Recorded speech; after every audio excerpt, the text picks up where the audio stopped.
selection. How are you going about that at your final? Oh, no, we're picking best team available. That's what we're trying to do, and that's what we will do. So that will be a positive thing. Last time's too long ago to worry about. That means absolutely nothing. Yeah, I'm sure the Giants will have some confidence about the way they played, but we know what the footy season's like. Last Saturday can be different to this Saturday, let alone 12 weeks ago, whatever it was. Conditions. What about the conditions? What do they make you think, particularly when that forecast is far from encouraging for clean footy? You're not sure whether to trust the forecast. So I look at it and say it'll be what it'll be, and I'll make those decisions probably about lunchtime on Sunday. Buddha was saying there's no talk of redemption about what happened last time. But as a player, when you were playing as a team, you may have had maybe the Eagles. Would it be driving within them that's something that's not talked about? No, I don't think so. I don't think at all. I think it's not an issue at all. Your season's what's the most important thing. The opponent is just they're there on the week, and that's what you take notice of. Who's the opponent on the week? It's not about the past or what's going on or what hasn't gone on. We like to get excited when you're back in finals contention by winning last week. Do you guys ride that roller coaster like we do, or? Absolutely, yeah, it's no doubt. I mean, I can't sit here and say any different to that. It's like, well, it's still there. It's possible. I mean, but as I said last week, the only thing that we can control is our next opponent, and that's why we stay in that part. So we've got to look forward to Sunday afternoon, know the size of the challenge we've got. It's another top 8 side that we get a chance to come up against and see how we go. That's really for John Butcher, you personally. It's been a long time since he was in the team. The last time we played, it was like a Mexican wave out there every time we touched it. Yeah, fans like John, which is good. So we look forward to that. No, John's worked incredibly hard. He stayed really positive. He's had to work really hard. I mean, Charlie come to the club, so that took away probably an opportunity for him. And, and Schultz got back probably just at the wrong time for John. And, now he's got his opportunity through Charlie's misfortune. So I'm sure he'll make the most of it. What do you look from John Butcher, particularly when there's a fair bit of question mark as to whether he's going to stay on the list? Yeah, well, I think it's easy for John. He's only got to watch Charlie, because we're not talking about kicking lots of goals. We're talking about creating contests and helping our small forwards operate the best they possibly can. And occasionally you get an opportunity to take a mark yourself. So it's more about the work he does for the team than anything else. And that's all we ask of him, bring his effort. There was a fair few eyebrows that were raised when you kept him on the list. What was your reason for wanting him here, and has this moment proved you were right? Oh, no, nothing. I mean, John deserved to be on the list. His back half of last year was really strong, and that you don't get 197 centimetre forwards very easily, and luckily enough, as it turns out, with Schultz going down in round 1, and then obviously we had Charlie there in Westie, but now we've had Charlie go over, so it's probably a little bit fortunate for us that John's sitting there, and he's in really good form. I think that's the key thing about John. John's in really good form. John, what about his kicking? Is that still a demon for him? No, I probably can't even sit there and give you too much of a comment on Rich. He's worked really hard at it. He deserves a bit of luck with it, and if you watch him play at the Sample at the moment, his kicking is at a stage where John, I think, feels a little bit of confidence in it. You got Butch back, and have you made many other changes? Yeah, we'll make 3. We'll have John, Brad and Jared will come into the side, Polak, and we'll leave out Amon, Jakey Need and obviously Charlie. Polak's got the message, obviously, Ken. We're about to find out. Yeah. Have you seen his last couple of weeks and how he's responded to his demotion?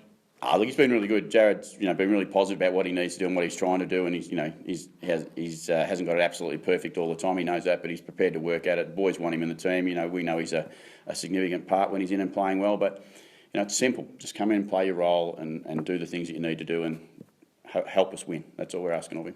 Are you comfortable with it after what he's been through? Is he ready to go full ball? Well and truly, I was anxious about him playing last week, but he was pushing to play last week. So in the end, we did as we do. We looked after the player welfare. And Crack just not enough room for him this week? No, I think that's the key thing, is that Crack played strong back in the Sample last week. He was out for a family issue and not one he could control. So he was unfortunate to go out, but boys played well down back and, they deserve their opportunity again. GWS is such a skillful side and great when they get going. What's the key to getting the winner? Is it just as simple as the midfield again? Keep the ball off them. Because they are dangerous and they're exciting to watch play when you're not playing against them. But they've got some incredible talent there. But they've got some real work about the way they go about it. With Mumford and the ruck and Ward, they're led really well in that area, I reckon. So, they're a significant challenge, as they have been for the whole competition all year. And who knows where they'll go this year. What you say last time's a long time ago. Do you hope it sticks in the mind of your midfielders that they do have to actually answer for what happened last time? No, not really. I think they just need to play the way that they've played for a long part of this season. Our midfield's been, I think, incredibly brave the way they've gone about it. I think, with Jacko trying his heart out in the ruck, but the ruck hit-outs going against you as badly as they do. As I said, I think our midfield have learned a lot this season. And they get an opportunity to see, how it goes up against a really top-end midfield this week. How impressed have you been with Jacko? Obviously, he had to come into that position, but how impressed did you think he'd stand up as strongly as he has? Well, I wasn't sure about his ruck work, and I'm still not sure because he doesn't get too many taps. But the rest of it, I knew he was going to be competitive. I knew he was going to be, an aggressive player in the middle, and we see that the best rucks are the ones who are really aggressive.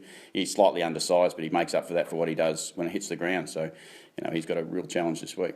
Is one of the big improvements sort of in recent weeks being able to hold momentum, and if so, where's that come from, do you think? Is it just leadership out in the field? Yeah, I think our leadership's copped their share over the season, but they're standing up at the right time and they're doing what they need to. I think defensively we've always stood up though. If you look over our numbers over a period of time, there's a couple of rounds this year where we were really poor, but outside that we've stood up pretty well defensively, and game's pretty hard to defend when you're always on the back foot. On defence, you've been advised as what the deliberate rush behind is for your defenders. Be careful. That's what I'd say. It's look, last week was an interesting one. I think everyone acknowledges and the explanation we got. We've seen the explanation. It would make you just a little bit wary, and our defenders would be no different. They'll be careful of what they're doing. Do you like that method of umpiring, that it should be about keeping the ball alive, keeping the game hot, rather than seeking some cheap ways to get a set play? Yep, except when it's in our back line. No, I do, Rich. I reckon it's a good. I reckon the rule change has been pretty positive, and I like the deliberate out of bounds, and little bits of it. Let's be honest. Occasionally, there's one or two that are not quite right, but overall, I think the rules are good rules for the game. Keep the game alive, keep it full of energy, and keep everyone else nervous that's playing it. Is there something you have to tell your players about playing Sunday twilight football, where you hang off tonight's result with Collingwood North, and the whole weekend drags on before you can actually get your own result? Yeah, well, it's interesting because tonight's result means nothing to us. Absolutely nothing. And people say, "Oh, you can't say that." I say that because our performance on Sunday, it's what we continue to do, and if we continue to do what we need to do this week, we'll give ourselves a chance to play again next week, and that's what we've got to look at it like. Not worry about what's out of our control. How much pressure does that put on yourself and the team, knowing that this could be it this weekend? It's been like that for 3 or 4 weeks, I reckon. But AFL football's pressure every week. It doesn't matter whether I'm sure the sides who are below us are feeling pressure every game, and the sides above us are feeling pressure. That's just what the industry we're in. It's full of pressure, but we enjoy that. That's why we do it. Robbie Gray, 150 this week. Do you make much of that as a milestone, or is it more for the 100, 200 top? Oh, no, we congratulate Rob. It's been pretty significant when you consider the knee injury he's come back from and the footy he's played. I doubt that there's been a more consistent player in the competition since Robbie's been back from his knee.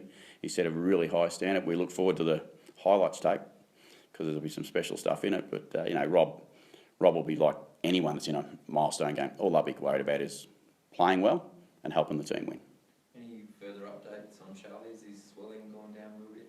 No, not really. We'll actually get a bit more knowledge probably over the next 4 or 5 days. I reckon we'll get an indication as to how he's going because the moon boot and stuff will disappear, and see how he load bears a bit, and that will be significant. But it's not. I don't think it's going to turn into a long-term injury. But if I say 2 weeks, it'll end up being 4 or something. So I'm better off to sit on the fence and say we'll let you know as soon as we know.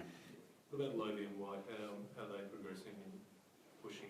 Yeah, look, one game back. We would love to have another game this week. We don't. We have a bye. We have to deal with that. But both boys are, they're not far away from being able to return to AFL football. White will be, an emergency this week. So we ummed and ahed a little bit with him. He's got that running, top end speed and endurance that we like. Ken, you might have already gone over this, but the result last time against GWS was pretty bad for you guys. What do you think's changed since then? How have you improved? The result was terrible. We owned that and said it was one of the 2 worst performances that we've had, and But we just go about our business as we have from that time on and the whole season, and we've looked to improve every game. And I think we've showed at times that we've been able to get some things right, and other times we've still got a lot of work to do. So because of our results, you just got to continue to work hard. You got a handle on what your side would be like if it bucketed down like they're forecasting? Really good, I hope. I'm not sure though, Rich, because you don't get to play in the forecasted conditions that often. You just don't know. It does really bring it back to a close contest. It brings it back to a 50-50 game for both sides, whether the punters are saying one's favourite and one's not. In those conditions, it's a little bit of luck. Ball slides through the back, slips through. If we get those conditions, remember the forecast. There's been some games this year the forecast has been pretty bad, but by the time the games come around, it's actually cleared up. So we'll wait and see.